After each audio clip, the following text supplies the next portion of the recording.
Okay. We're continuing with Masechet Betzah. This is a Daf Lamed, but we're just going to start again on Kaftet Amubet 29b. We're starting the new chapter again, Perek Revi'i. So the new chapter says, if you're going to bring different jugs of water from one place to another place, so it says over here, do not bring it in these big baskets or these big utensils. Why? Because then it looks like you're doing it during the weekday, the exact same way. So you're not supposed to. But you could bring it on your shoulder, or lefanav, or in front of you. That means you're holding it in front of you, because then you know that everyone sees it. You bring it for Yom Tov. Meaning people drink wine on Yom Tov. So obviously you bring it, okay, so this is for Yom Tov. The same halacha would apply by tevin, which is basically to give to feed for the animals, right? Or for firewood, either or. Do not put it on your back. Why? Because then it looks like you're doing it during the weekday, because then usually people, they put it on the back, they start walking with it.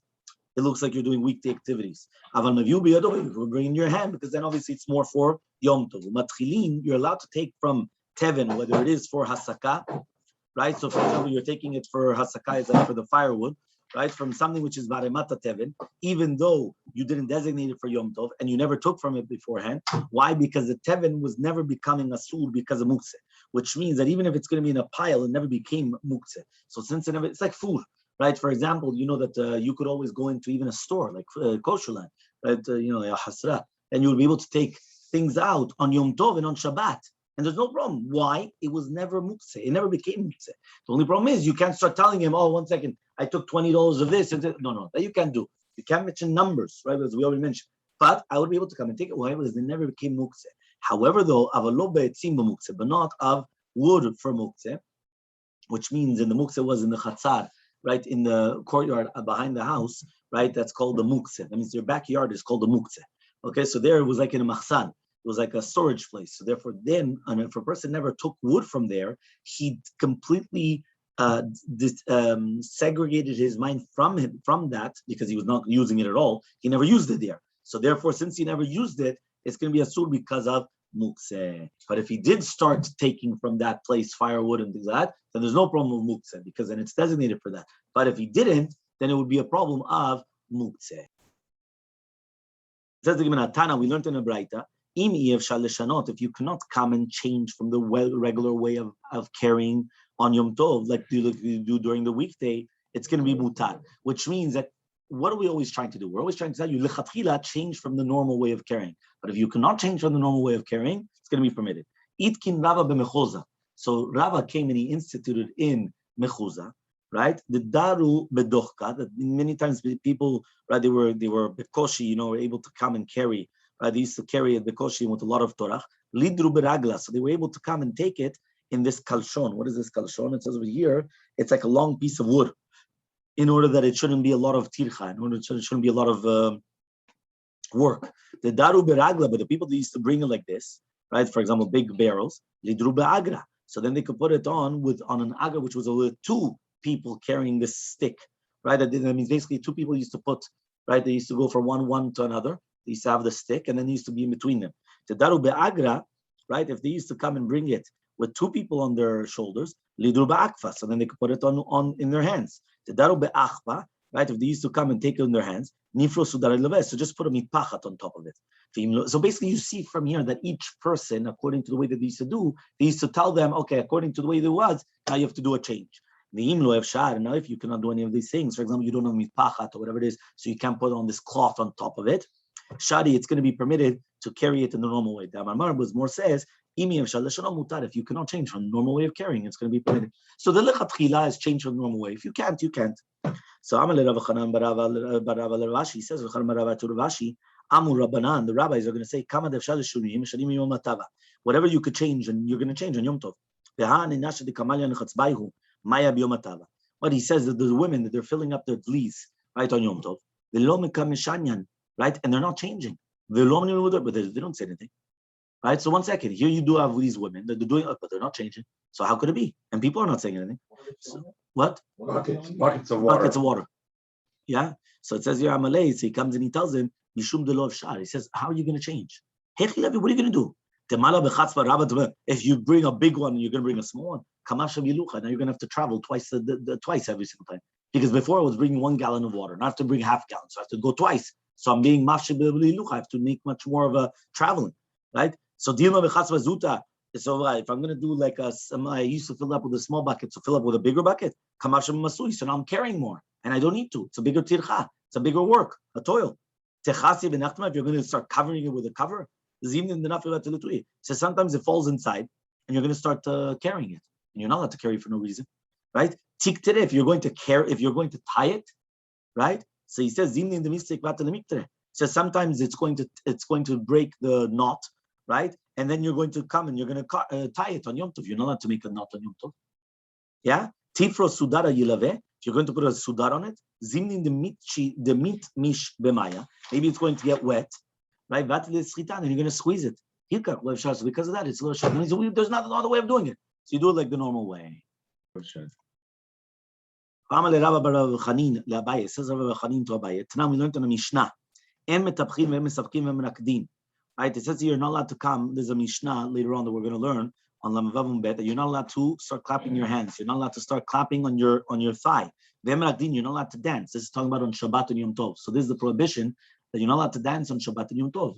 As we already mentioned in the halachot, Simchat Torah is a special heter. You're allowed to dance. That's why we went and we were dancing in the restaurant and everything. You're allowed to dance on Simchat Torah, but only on Simchat Torah. On a regular Shabbat, a regular Yom Tov, it's a problem dancing. Okay, so it says over here, so you're not allowed to dance. You're not allowed to clap with your hands, and you're not allowed to clap. If you do clap, you clap b'shinui. You understand? If you already want to do it, or you're allowed to clap as an applaud, because you're not clapping to a beat. So, for example, sometimes they say, kol hakavod to Richard that he came and he actually came to the Beit Knesset. So everyone applauds. You're allowed to applaud because you're not doing a beat. A lot of people don't know that. A lot of people don't know that. A lot of people do that without a shinui. That's normal. But if you're clapping to a beat, which like that, because there you're clapping to a beat. Clapping to a beat is prohibited. There you would have to do b'shinui. There were some people that actually said the absolute opposite, but people get it confused. Yes, exactly. But nowadays, that we do see that they actually come and they start clapping, and they don't do anything. So he comes and he says, according to your reasoning, that what Rava says, a person should not sit at the entrance of the mavui, okay, and he has a chefetz in his hands. Dilma, maybe what's going to happen is something's going to fall out, and then you're going to come and carry it. There's women, that they come and they start taking their buckets. When they come and they sit at the entrance of the mavui, and then nobody says anything. So the Gemara answers, it's better that Yisrael should be by accident, not be on purpose. So to hear, but these words nobody knows. Not nobody, but a lot of people don't know.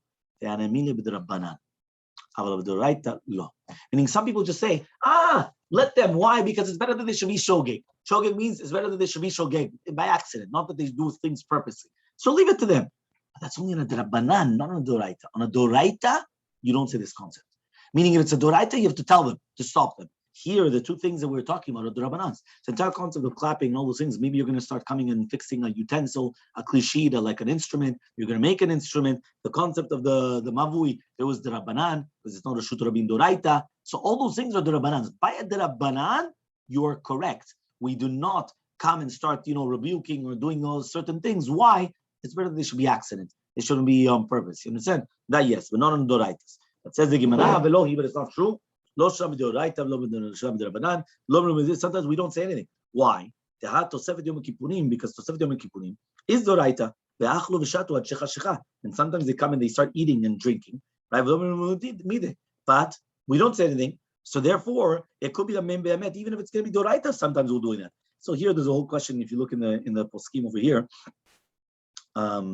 it says if there's a possibility that through the tochacha, through the reproach, right, it's going to try to make a person to do teshuvah, so then you're obligated to come and to reproach them. And we don't say mutav shiur shog gimel mizdin. That's Mishnah Brura and Tafresh Chetzif Gimel and Sharatzion over there. There's others, so there's a lot of what to talk about in Halacha L'Maaseh, but this is just like the general concept.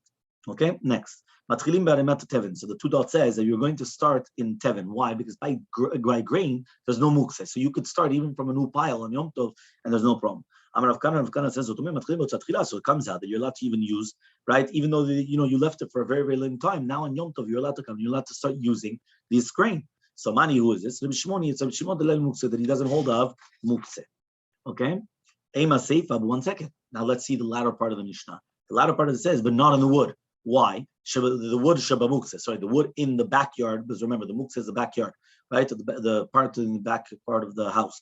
Atan Rabbi Yehuda. So that is Rabbi Yehuda. So 1 second. Is the Reisha Rabbi Shimon that doesn't hold the mukse, and the Seifa, the latter part is the Rabbi Yehuda that holds a mukse? What's going on? It's possible. Says the Gemara. Not here. What we're dealing with is arze v'ashuke. What does that mean? That is very, very expensive wood. The because that's something which is basically loss of money. That means even that even Rabbi Shimon is modeh. That means even Rabbi Shimon is modeh that there is a concept of muksa mechma chesron kis. Muksa mechma chesron kis means it's very expensive. It's going to be very expensive. Then no. How do you see something expensive? Usually they say if you would give it to a child, for example, a phone, right? It could be that the phone is expensive. But if a child comes and your son comes and he starts taking pictures with it, so it could be that you don't want a million pictures, but let's say he's using it, and you're not going to be makbid with a child. Now, a child could drop in Kaddish, but if you're not makbid, that's not muksa mechma chesron kis.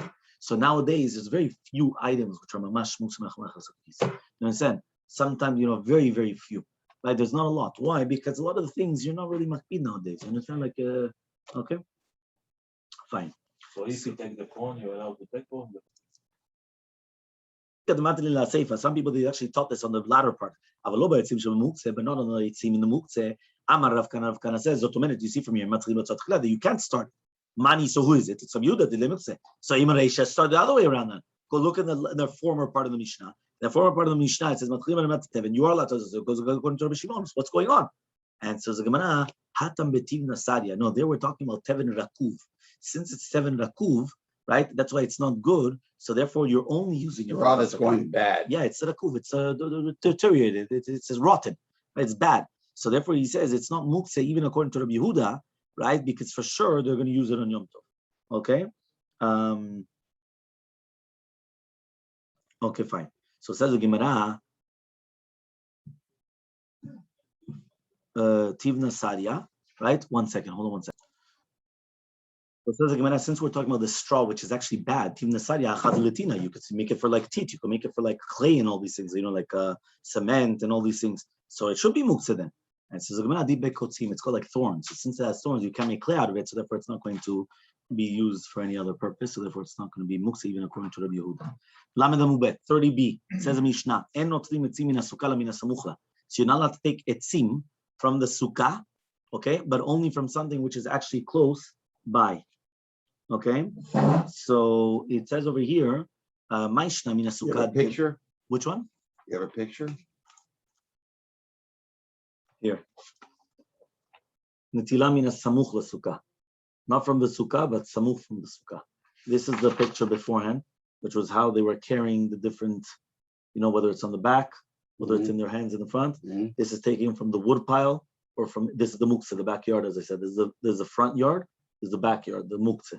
Chatzer is a courtyard in the front, mukse is in the backyard. This is Aramat Heaven, the pile of grain, and this is the one of the wood. Okay? So, and this is the one that we just said. You're not allowed to take from the sukkah, but from the samuch to the sukkah, you're allowed to take. Yeah. That's over here. Okay? So says the Gemara, okay? Ma'ishna mina sukkah delo. Why are you not allowed to take from the sukkah on the top? Because you're being soter and ohel, you're taking off a tent. Mina samuchla nami, because also from beside it, also you're taking it off, right? Because you're also taking from it. Some Rav Shmuel says in Shmuel, my samuch, what does it mean samuch? Samuch ledefanot. We thought that samuch meant from also on the roof, but not on the actual thing, but beside it. He said, no, it's not on the roof at all. It's on the walls, and that's why the picture was already in the maskana. Right? That picture was in the maskana that we're talking about the walls. Okay, so Rav Menashe, it says over here, Rav Menashe. So what is it? They're removing from the schach? No. We had a havamina that we're talking about not from the sukkah on the top, but on the side, right? Let's say it had overhanging, right? But he said, but that's also taking off from an ohel. So he said, no, we're not talking about on the top at all. We're talking about on the divanot, on the walls, and that's this picture. And these are not even support beams. Exactly. No, that's why it's fine. Okay. So says the Gemara, no, but even also this was not support beams because you have like 5 layers up there on the top of the sukkah. So you could have taken from the top, nothing's gonna happen. Okay, but you're being soter and ohel. So Amar Rav Yehuda says my samuch ledefanot. Rav Menashe Amar afilu tema shem, even if it's not going to be samuch ledefanot. Kitanya when do we say in the Mishnah, right? Be sariyata. We're talking about chavilot which are tied to each other, which are on the gag. So these chavilot, they're not actually considered part of the gag. because since the Baalei Kinim did not permit the chavilot, he didn't open them up, so that means obviously you're not going to leave them there. You're just waiting, you're just leaving there for whatever it is, right? So therefore, since it's not part of the gag, there's no problem of stirat ohel. There's no problem of taking off an ohel. Tanya, we learned in a Beitzah, yeah? Rabbi Chia bar Yosef kamed Rabbi Yochanan. Rabbi Chia bar Yosef in front of Rabbi Yochanan. En notrim etzim min hasukah la min hasucha. You're not going to take etzim from the sukkah, only from something which is close by to it. But Rabbi Shimon matir. Rabbi Shimon says it's going to be permitted. The shavim, but they said that it's equal. The sukkah chag bechag. We're talking about sukkah chag on chag. Shasura, that is going to be permitted. But if you made the condition, a kol of itna, everything's according to the t'nai. But Rabbi Shimon matir. Rabbi Shimon says it's going to be permitted. You said, well, you're being soter an ohel. So Amar Nachman bar Yitzchak says of Nachman bar Yitzchak. Hacha besukah nofelet askinan. Here we're talking about a sukkah which already fell. So since it fell on Yom Tov, once it falls, there's no isur of stira anymore. It already fell. There's no stira. You destroyed something. It's already on the floor. Right? There's nothing there. So it means even though at the beginning of Yom Tov it was asur because of stira, now he's saying over here there's not going to be a problem. Rabbi Shimon goes according to his reasoning. He says there's no muktzeh. The Tanya, as we learned on a Beitzah, leftover oil which is in a of the candle or in a plate. Asud, you're not allowed to move it, but Shimon says it's permitted. The sukkah is not mukse if it fell during the. That's what he's saying. Since there's no stira. Now, if there's no stira, right? There might be a problem mukse. So Shimon says there's no mukse.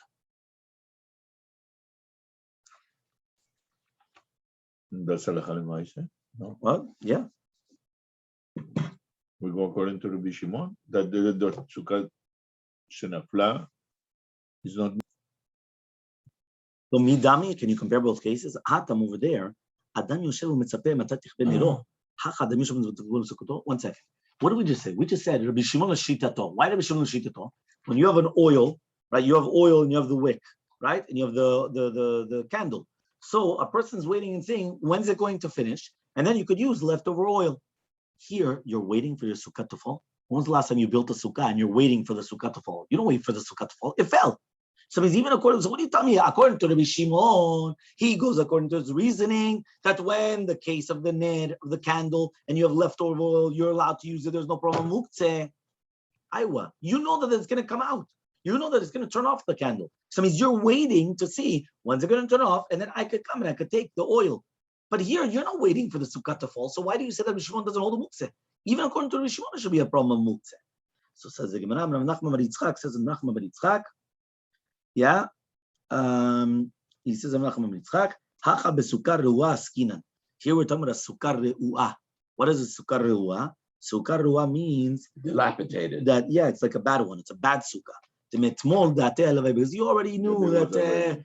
You already know that it could fall. You know what I mean? It's not the shavim, but the writer says that they both hold the sukkah chag bechag she'asura. That for sure on the chag itself is going to be asur. Right? That means that you're not allowed to take from the sukkah itself on chag. We're not talking about on chag. It's on chag itself. For sure, you're not allowed to. Does that include cholamoid? Of course. Yeah. And if you made a condition, then it's everything according to your condition. So says the Gemara, does it help your conditions? How do we know by Yatzeh Sukkah that it's going to be Asurin Kol Shiva? The Tanya we learned on the right just like there's a Shem Shamayim al Chagiga, this we mentioned if you remember on Sukkot. That means there's a Shem Shamayim, the name of Hashem is on the Sukkah. It means just like on a Korban, there's holiness, so too on the Sukkah, there's holiness. That's what we brought down, that in the Sukkah, you're not supposed to speak idle talk, you're not supposed to, it's Kadosh, it's something holy. You understand? The Sukkah is not just Stam, whatever it is. It's Mamash Shem Shamayim is on it. So too here, you have the name of Hashem on the Sukkah. Fine. So Amar of Nasha Be'ed Rava, Seifa, Atan Sukkah de Alma. No, we're talking about a Sukkah in general. Aval Sukkah de Mitzvah, which means like this. If you have a sukkah which you're using as a mitzvah, meaning our sukkahs, we don't make a sukkah stam. If you make a sukkah, that it doesn't help any condition. Conditions don't help. But if you made a sukkah stam, you want a shade. So you make a trellis, you make a pergola, you make one of these things. So in such a case, it does help the conditions. Okay? The sukkah de mitzvah lo. This is what sukkah de mitzvah doesn't help a condition. But we learned on right. If you made the tzchach like the halacha, And you come and you adorned it with different beautiful, whether it's blankets or all the they used to adorn it with beautiful curtains and all these embroideries and everything. And then you come, you put walnuts and almonds and peaches and pomegranates and clusters of grapes. Whether it's wine, oil, and fine flowers. Even different types of like stalks of kernels. So you're not allowed to use it on Sukkot until Motzei Yom Tov. However, though, if you made a condition, and here we're talking about that you're allowed to do it. So both of them said no. No, because you weren't going to separate yourself the entire Ben Shloshot from them. So therefore, there's no kedusha. But at Sukkah, you do have kedusha, which means like this: the wood which is on the sukkah, that's your sukkah. So you cannot do anything with it during Ben Shloshot. So then it's you're not allowed to do it, even if you made a condition. But the dormants or even fruits, you could have eaten from that during Ben Shloshot. So if you could have eaten it from a Ben Shloshot, since you weren't segregating yourself, it does help a condition that you're allowed to use it, right? Even throughout the entire Chag. So ask the Gemara, what happens if I separated 7 etrogim for 7 days? Every day I want another etrog. I want a Temani, I want a Moroccan, I want Italian, I want every single type of an etrog that there is, I want. Yeah. So he comes and he says, you're going to be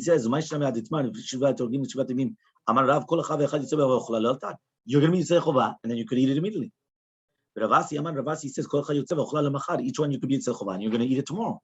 So hatan the misek lelot miyamim. There's going to be a sek between days and night times. So each day is a different mitzvah. Right? Each one is a mitzvah in itself.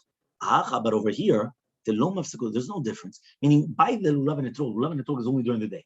So the second that I finish my mitzvah today, right? That's it. Tomorrow's a new day. So I could actually somewhere that a guy did it and he took a bite out of it right after. Yeah, that's what we just said. But by mitzvah sukkah, there's no hefsek in days and night times. It's all one thing. There's no pasek. It's all one continuous mitzvah. So everything's going to be one long day. We're going to start the Mishnah tomorrow.